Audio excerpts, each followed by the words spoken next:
Hello friends, ನಮಸ್ಕಾರ. AVK hobby ಐಡಿಯಾಸ್ಗೆ ಸ್ವಾಗತ.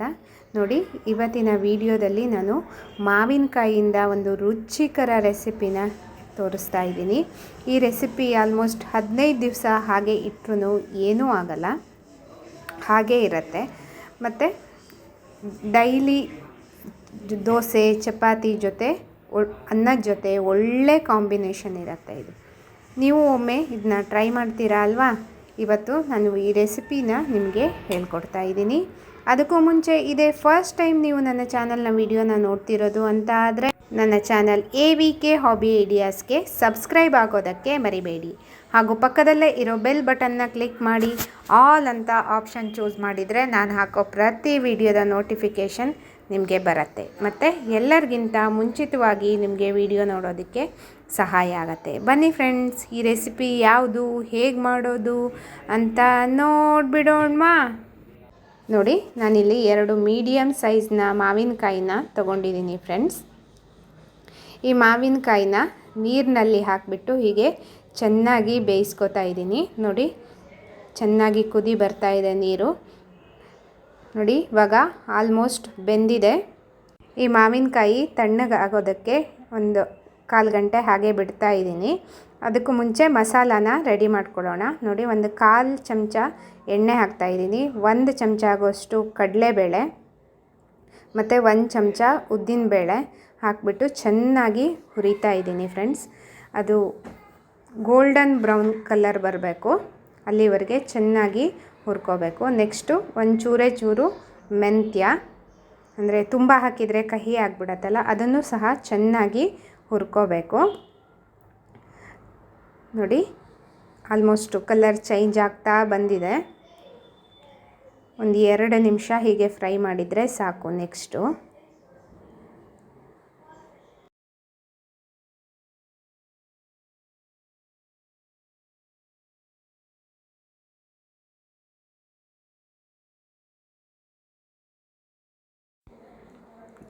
ಇವಾಗ ನೆಕ್ಸ್ಟ್ ನೋಡಿ, ಖಾರಕ್ಕೆ ಬೇಕಾಗುವಷ್ಟು ಬ್ಯಾಡಗೆ ಮೆಣಸು ಮತ್ತು ಗುಂಟೂರು ಮೆಣಸು ಎರಡನ್ನೂ ಹಾಕ್ತಾಯಿದ್ದೀನಿ. ಮತ್ತು ಕರಿಬೇವು, ಇದನ್ನೆಲ್ಲ ಹಾಕಿ ಚೆನ್ನಾಗಿ ಕರಿಬೇವು ಮತ್ತು ಒಣ ಮೆಣಸು ಎಲ್ಲ ಕ್ರಿಸ್ಪಿ ಆಗಬೇಕು, ಅಲ್ಲಿವರೆಗೆ ಚೆನ್ನಾಗಿ ಹುರ್ಕೋಬೇಕು.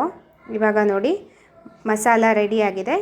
ಇದನ್ನು ನಾನು ಒಂದು ಮಿಕ್ಸಿ ಜಾರ್ ತೊಗೊಂಡು ಒಂದು ಅರ್ಧ ಕಪ್ ಆಗೋಷ್ಟು ತೆಂಗಿನ ತುರಿ ಹಾಕಿದ್ದೀನಿ. ನೆಕ್ಸ್ಟು ಹುರಿದಿಟ್ಕೊಂಡಿರೋ ಮಸಾಲ, ಇದನ್ನು ಒಂದು ಸಲ ಹಾಗೆ ಗ್ರೈಂಡ್ ಮಾಡಿಕೊಂಡು ಆಮೇಲೆ ಒಂದು ಅರ್ಧ ಕಪ್ ನೀರು ಹಾಕಿಬಿಟ್ಟು ಚೆನ್ನಾಗಿ ಪೇಸ್ಟ್ ಮಾಡ್ಕೊಂಡಿದ್ದೀನಿ. ನೋಡಿ, ಇವಾಗ ಮಸಾಲ ರೆಡಿ ಇದೆ. ಇವಾಗ ಮಾವಿನಕಾಯಿನ ತಣ್ಣಗಾಗಿದೆ, ಇದನ್ನು ಚೆನ್ನಾಗಿ ಸಿಪ್ಪೆ ಎಲ್ಲ ತೆಗೆದುಬಿಟ್ಟು ಸಿಪ್ಪೆ ಸಮೇತ, ಅಂದರೆ ಸಿಪ್ಪೆ ಸಣ್ಣ ಸಣ್ಣದಾಗಿ ಬಾಯಿಗೆ ಸಿಗಬೇಕು, ಹಾಗಿರಬೇಕು. ಮತ್ತು ಉಳಿದಿರೋ ಒಳಗಡೆ ಇದೆಲ್ಲ ಚೆನ್ನಾಗಿ ಸ್ಮ್ಯಾಶ್ ಮಾಡ್ಕೊಬರ್ಬೇಕು. ಆವಾಗ ಹುಳಿ ಅಂಶ ನಮಗೆ, ಅಂದರೆ ಗುಳ ಅಂತೇನಿರುತ್ತೆ ಅದು ಸಿಗುತ್ತೆ. ನೋಡಿ, ಸಿಪ್ಪೆನೆಲ್ಲ ಚಿಕ್ಕದಾಗಿ ಹೀಗೆ ಈ ಸೈಜಲ್ಲಿ ಹೆಚ್ಕೊಂಡ್ರೂ ಪರವಾಗಿಲ್ಲ, ನಾನು ಕೈಯಲ್ಲೇ ಹಾಗೆ ಸ್ಮ್ಯಾಶ್ ಮಾಡಿದ್ದೀನಿ. ಇವಾಗ ನೋಡಿ, ಒಂದು ಪ್ಯಾನ್ ತೊಗೊಂಡು ಒಂದು 4 ಚಮಚ ಎಣ್ಣೆ ಹಾಕ್ತಾಯಿದ್ದೀನಿ. ನೆಕ್ಸ್ಟು ಸಾಸಿವೆ ಕಾಳು ಒಂದು 1/4 ಚಮಚ, ನೆಕ್ಸ್ಟು 1 ಚಮಚ ಉದ್ದಿನಬೇಳೆ. ನೋಡಿ, ಇವಾಗ ಒಗ್ಗರಣೆ ಆಗ್ತಾ ಇದೆ. ನೆಕ್ಸ್ಟ್ ಸ್ವಲ್ಪ ಅರಿಶಿಣ ಪುಡಿ ಹಾಕ್ತಾಯಿದ್ದೀನಿ. ನೆಕ್ಸ್ಟ್ ಸ್ವಲ್ಪ ಇಂಗು ಮತ್ತು ಕರಿಬೇವು, ಇದನ್ನು ಹಾಕಿಬಿಟ್ಟು ಚೆನ್ನಾಗಿ ಹುರ್ಕೋತಾ ಇದ್ದೀನಿ. ಅಂದರೆ ಒಗ್ಗರಣೆ ರೆಡಿಯಾಗಿದೆ. ಇವಾಗ ನೋಡಿ, ಮಾವಿನಕಾಯಿ ಸ್ಮ್ಯಾಶ್ ಮಾಡಿರೋದೇನಿರುತ್ತೆ ಅದನ್ನು ಹಾಕಿಬಿಟ್ಟು ಒಗ್ಗರಣೆ ಜೊತೆ ಚೆನ್ನಾಗಿ ಮಿಕ್ಸ್ ಮಾಡ್ಕೋತಾ ಇದ್ದೀನಿ. ನೋಡಿ, ಇವಾಗ ರುಬ್ಬಿರೋ ಮಸಾಲಾನ ಹಾಕ್ತಾಯಿದ್ದೀನಿ, ಮಸಾಲ ಪೇಸ್ಟು, ಮತ್ತು ಸ್ವಲ್ಪ ನೀರನ್ನು ಸಹ ಮಿಕ್ಸಿ ಜಾರ್ ತೊಳೆದಿರೋ ನೀರೇನಿರುತ್ತೆ ಅದನ್ನೇ ಹಾಕಿಬಿಟ್ಟು ಚೆನ್ನಾಗಿ ಮಿಕ್ಸ್ ಮಾಡ್ಕೋತಾ ಇದ್ದೀನಿ ಫ್ರೆಂಡ್ಸ್.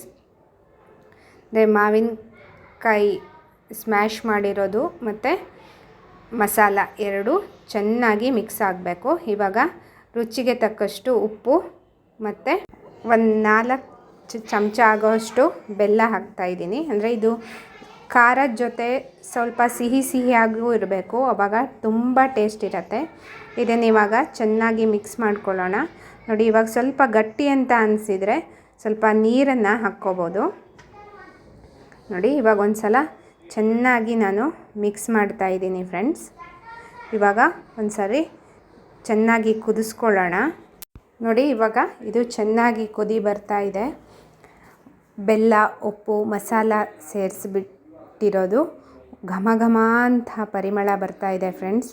ತುಂಬ ರುಚಿಯಾಗಿರುತ್ತೆ ಈ ರೆಸಿಪಿ. ನೋಡಿ, ರುಚಿಕರವಾದ ಕಾಯಿ ರೈಸ ಇವಾಗ ಆಲ್ಮೋಸ್ಟ್ ರೆಡಿಯಾಗಿದೆ. ಇವಾಗ ನೆಕ್ಸ್ಟು ಫೈನಲ್ ಆಗಿ ನಾನು ಒಂದು ಕೊತ್ತಂಬರಿ ಸೊಪ್ಪನ್ನ ಹಾಕ್ತಾಯಿದ್ದೀನಿ. ಇವಾಗ ನೋಡಿ, ಮತ್ತೊಂದು ಒಳ್ಳೆಯ ಮಿಕ್ಸ್ ಕೊಡ್ತಾಯಿದ್ದೀನಿ.